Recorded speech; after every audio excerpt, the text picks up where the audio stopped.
엄마의 온 신경은 다른 일을 하고 있음에도 불구하고 그 자녀들에게 쏠려 있기 때문이 아닌가 하는 생각이 듭니다.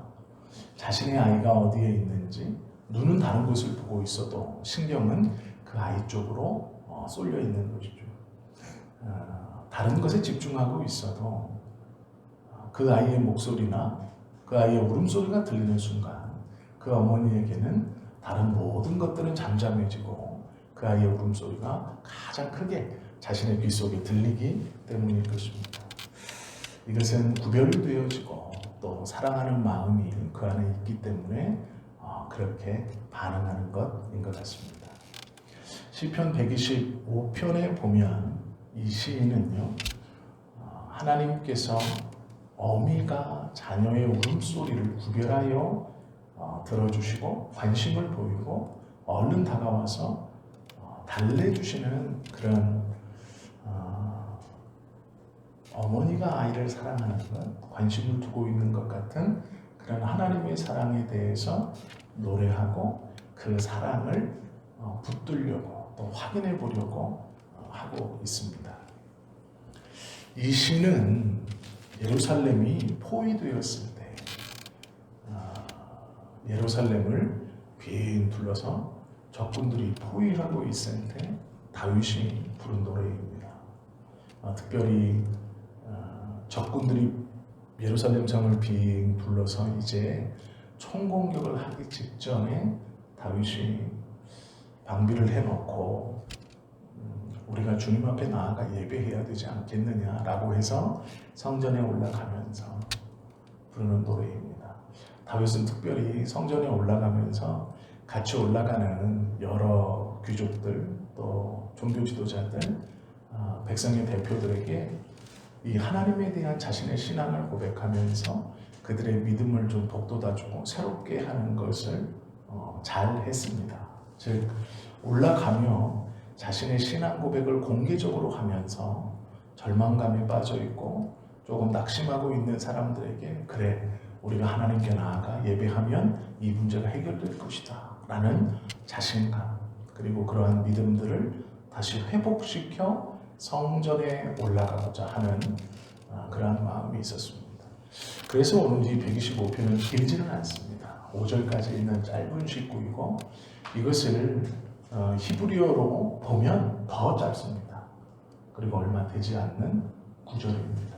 우리로 말하면 1절 정도밖에 있는 노래, 1절만 있는 노래 이렇게 생각하실 정도로 짧은 노래입니다. 보통 노래는 2절까지 있죠. 후렴구는 반복하고 그런데 이 125편은 1절만 있는 노래라고 생각하시면 됩니다. 왜 그러냐면 그만큼 상황이 급박하고 빠르게 올라가고 있기 때문에 그렇습니다. 제 여유를 부리면서 성전에 천천히 갈 수 있는 상황이 아니고요. 걸음을 빨리 해서 빠르게 지금 성전을 향해 거의 뛰다시피 올라가고 있는 상황에서 다윗이 공개적으로 신앙 고백을 하고 있는 겁니다. 그만큼 노래가 짧을 수밖에 없는 것이죠. 노래가 짧다는 것은 그만큼 서두르고 있다라는 것입니다. 그리고 서둘러야 하는 이유는 상황이 좋지 않다라는 표시입니다. 적군들이 예루살렘 성을 맹 둘러싸고 그들은 물샐 틈 없이 빈틈 없이 성을 포위하고 있습니다. 그리고 이제 총 공격을 하기 일보 직전입니다. 공격한다면 막아낸다 하여도 큰 피해가 예상되는 것입니다. 어쩌면 막아내지 못하면 예루살렘 성이 함락되는 일촉즉발의 위기입니다. 그 가운데서 성전에 올라가 주님 앞에 이것을 고하고 도움을 구하고 예배해야 하지 않겠냐 해서 지금 올라가는 겁니다. 그만큼 상황이 좋지 못하기 때문에 서두르고 또 시간이 없어 짧은 시로 하나님의 도우심과 또 같이 올라가는 사람들의 불안함을 다시 믿음을 일으키고자 하는 다윗의 그런 외침입니다.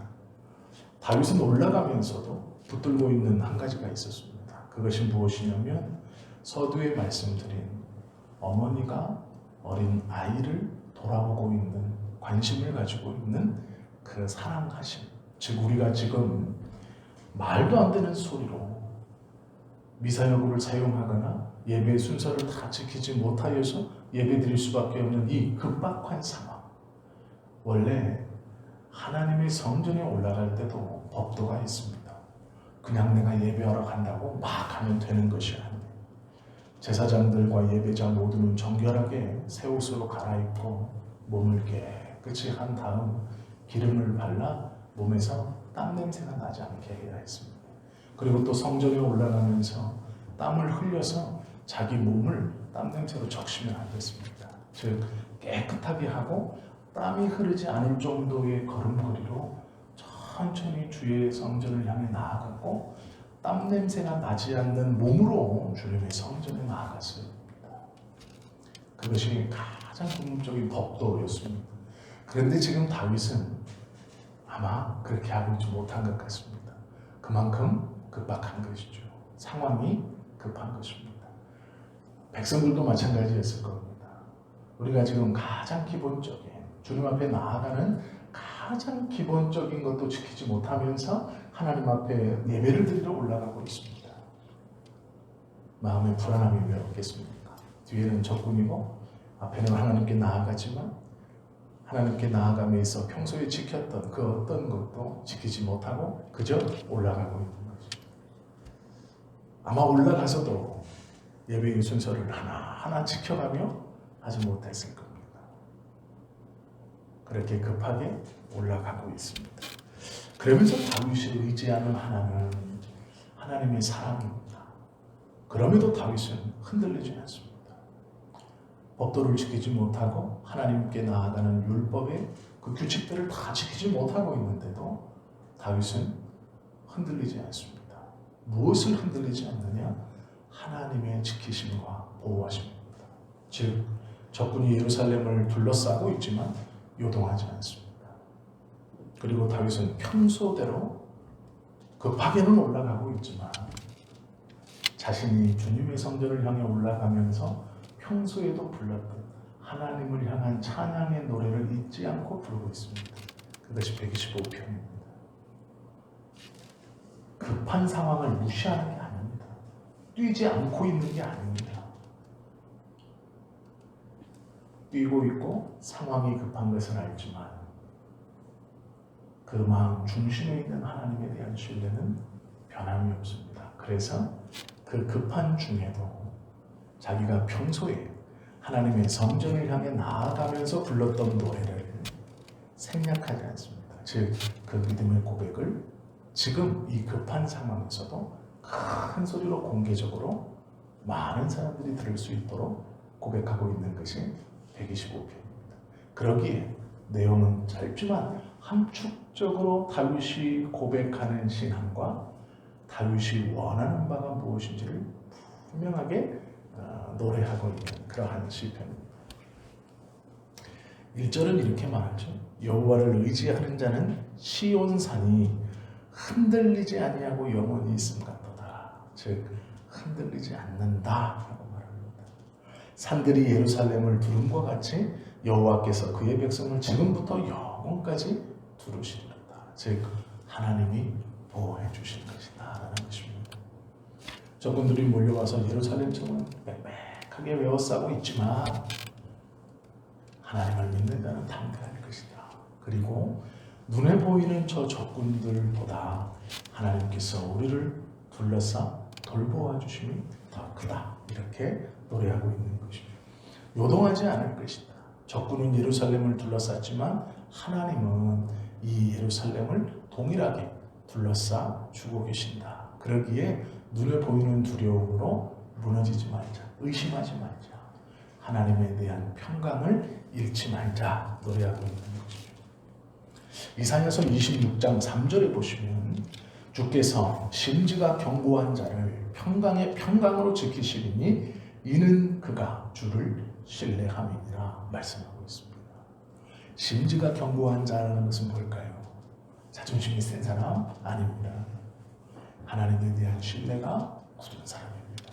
어떠한 상황에서도 하나님에 대한 신뢰가 흔들리지 않는 사람, 그 사람은 심지가 굳다. 즉 하나님에 대한 믿음이 흔들리지 않는 사람은 하나님께서 그를 평강에 평강으로 인도해 주신다라고 말씀하시는 것이죠. 평강의 평강으로 지키시리라라는 말씀은요, 외부에서 파도가 막 밀려 들어올 때 그것이 내 안에 있는 모든 것을 다 뒤집어 놓을 수 있는 영향력 있는 것들이 몰려 들어올 때 방파제의 역할을 해주신다라는 겁니다. 그것도 한 겹이 아니라 두 겹으로 방파제 역할을 해주신다라는 것이죠. 즉 방파제 밖에서는 모든 것을 집어삼킬 만한 파도가 밀어칠지라도 그 방파제 안에서는 평안한 것처럼 그렇게 인도해 주신다. 그리고 그렇게 지켜주신다. 그리고 그렇게 평안할 수 있는 이유는 하나님이 그 방파제처럼 지켜주시기 때문이다 라고 성경은 말씀하고 있습니다. 오늘 다윗은 그 고백을 하고 있는 겁니다. 하나님이 두르셨다 라는 말은 지켜주실 것이다. 불안해하지 말자. 주님에 대한 믿음을 흔들림 없이 가지고 가자라는 것입니다. 성경에 많은 믿음의 선배들은, 믿음의 선진들은 이러한 신앙, 즉 하나님에 대한 굳은 믿음을 가지고 있었습니다. 왕의 조서에 찍힌 명령을 어기고 본인이 하던 대로 예루살렘을 향하여 매일 저녁 그렇게 기도했던 다니엘이 그랬습니다. 사자굴에 들어갔음에도 불구하고 그 앞에서 떨지 않고 하나님에 대한 신뢰를 붙들고 있었던 다니엘이 그렇습니다. 또한 벽돌을 찍으려는 풀무불 앞에서 그 불의 화력을 몇 배나 더 뜨겁게 올린 그 풀무 앞에서도 하나님에 대한 신뢰를 잃어버리지 않았다. 그 믿음이 흔들리지 않았던 세 명의 친구들 또한 그랬습니다. 이것이 흔들리지 않는 믿음이지요. 골리앗 앞에 서 있던 다윗도 마찬가지였습니다. 눈에 보이는 골리앗은 자신의 힘으로는 해결할 수 없는 사람입니다. 두려움 가운데 어떤 누구도 그 앞에 당당히 나아가는 자가 없었습니다. 그러나 다윗은 떨지 않았습니다. 이유는 하나님에 대한 굳은 믿음 때문입니다. 감옥에 갇혀 있었던 상황 가운데서도 찬송과 기도를 쉬지 않았던 바울과 실라가 또한 그랬습니다. 다음 날이면 죽을지 모르고 옥에 갇혀 있던 베드로가 그 옥안에서 평안히 잠을 잤던 것 또한 마찬가지입니다. 두려움과 불안함, 알지 못하는 미래, 잘못될 것만 같은 삶의 위험 가운데에서도 하나님께서 지켜주실 것을 확신한 믿음의 선진들은 자신들의 믿음 가운데 흔들리지 아니하고 비굴하지 않았습니다. 그들은 주님의 이름 때문에 당당했고 주님의 이름으로 당당하게 그 어려움과 고통의 정면으로 맞서 하나님의 은혜를 구하며 받았던 사람들입니다. 여호와를 의뢰하는 것은 보증수표를 안고 있는 것과 같은 것입니다. 125편 3절에 보면 악인의 규가 의인들의 땅에서는 그 권세를 누리지 못하리니 라고 말합니다. 규라는 것은 어떤 자를 측정하는 그 측량이 끝난 것을 규라고 합니다. 한쪽 편이 열려있는 상자를 말하기도 합니다. 악인의 규, 악인의 자, 악인의 상자, 즉 악인이 뺑 둘러서 예루살렘을 포위하고 있지만 그 영향력이 하나님의 거룩한 땅, 그 땅에서는 아무런 힘도 발휘할 수 없을 것이다 말하고 있죠. 이는 의인들로 하여금 죄악의 손을 대지 아니하게 합니다. 반대로 말하면 악인들이 의인들을 건드리지 못한다라고 다윗이 고백하고 있는 겁니다. 그들이 물러간 다음에 부르는 노래가 아닙니다. 전쟁에 승리한 다음에 다윗이 고백하는 신앙이 아닙니다. 위험이 최고조에 있을 때, 이제 그 고난이 최고조에 있을 때, 멸망할지 모른다는 절박한 상황 가운데서 그는 고백합니다. 악인들의 규가 절대로 의인들의 거룩한 땅, 또한 의인들을 손대지 못할 것이다 라고 하나님 앞에 고백하는 것이죠. 요한일서 5장 18절 말씀에 보면 하나님께로서 난 자마다 범죄치 아니하는 줄을 우리가 아노라. 하나님께로서 나신 자가 저를 지키시며, 즉 예수님께서 하나님께로 난 자, 즉 성도들을 지키심에 악한 자가 저를 만지지도 못하느니라 말씀하고 있습니다. 악한 자가 우리를 공격하면서 우리를 낭망하게 하고 실망하게 하고 절망하게 할 때에 예수님께서 그 악한 자와 나 사이에 서셔서 나에게 어떠한 손도 되지 못하게 보호해 주신다라고 요한일서 5장 18절은 우리에게 말씀해 주고 있다라는 것이죠. 5절은 이렇게 말하죠. 자기의 굽은 길로 치우치는 자들은 여호와께서 죄를 범하는 자들과 함께 다니게 하시리로다. 이스라엘에게는 평강이 있을지어다. 성도들이 어려움을 당하는 이유는요, 하나님의 보호심이 줄어서가 아니고 자기가 그 자리를 떠나기 때문에 그렇습니다. 이것을 잘 새겨 들으셔야 됩니다. 하나님을 믿는 사람들이 주님 앞에 어려움을 당하고 고난 가운데 있는 것은 하나님이 도움의 손길을 거두셨기 때문이 아니고 자기가 하나님의 도움의 손길을 누리던 자리에서 떠났기 때문입니다. 그렇기 때문에 하나님이 지켜보고 계신 겁니다. 우리가 고난 당하면 하나님이 우리에게 고난을 허락해 주시는 경우보다 우리가 그 하나님의 보호의 자리를 떠났기 때문에 당하는 경우들이 훨씬 많습니다. 4절 말씀 보시면 여호와여 선인에게와 마음이 정직한 자에게 선을 행하소서라고 말씀합니다. 선대해 달라고 말합니다. 이것이 무엇이냐면 하나님 내가 주님에 대한 믿음이 흔들림이 없습니다. 그러한 저에게 하나님의 선, 즉 내가 주님께서 맡겨주신 그 자리에 그대로 있습니다. 흔들리지 않습니다. 발을 헛디지 않았습니다. 그곳에 있습니다. 그러니 나를 선하게 대해 주십시오. 즉 하나님 귀한 은혜를 계속해서 베풀어 주십시오 라고 말하고 있는 것이죠. 늘 선을 행하며 마음이 100% 정직한 사람이 있겠습니까? 없습니다. 여기서 말하는 선함은 착한 것이 아닙니다. 나쁜 생각을 안 한다? 아니에요. 그것이 아닙니다. 선한 사람이라는 것은 하나님을 의지하는 사람, 그 하나님의 도움의 범위를 벗어나지 않는 사람입니다. 그 하나님에 대한 신뢰의 마음이 흔들리지 않는 사람입니다. 오해하지 마십시오. 선한 사람이라는 것은 악한 자리에 있을 때라도 주님을 붙드는 사람입니다. 자신이 죄를 저지르고 있는 상황에서도 하나님의 도우심과 하나님의 붙듦에 대한 의심이 없는 사람입니다. 악이라는 것은 우리의 기준의 악입니다. 하나님의 기준의 악은 하나밖에 없습니다. 하나님을 떠나게 하는 것, 하나님을 거역해 하는 것, 그것이 악입니다. 우리가 생각하는 악은 대부분 도덕적으로 판단하여 일어나는 악입니다. 하나님께서 악이라 정의하신 것은 도덕적 판단에서 악이라고 말하는 것이 아닙니다. 악은 하나님을 떠나게 하는 모든 것을 하나님은 악이라고 말합니다. 어쩌면 우리가 도덕적으로 판단하여 내리는 악이라는 것보다 범위가 더 촘촘하고 넓을지도 모릅니다. 어쩌면 범위가 더 느슨하고 좁을지도 모릅니다. 그러나 중요한 것은 하나님께서 악이라고 말하시면 믿음을 떨어뜨리게 하는 모든 것입니다.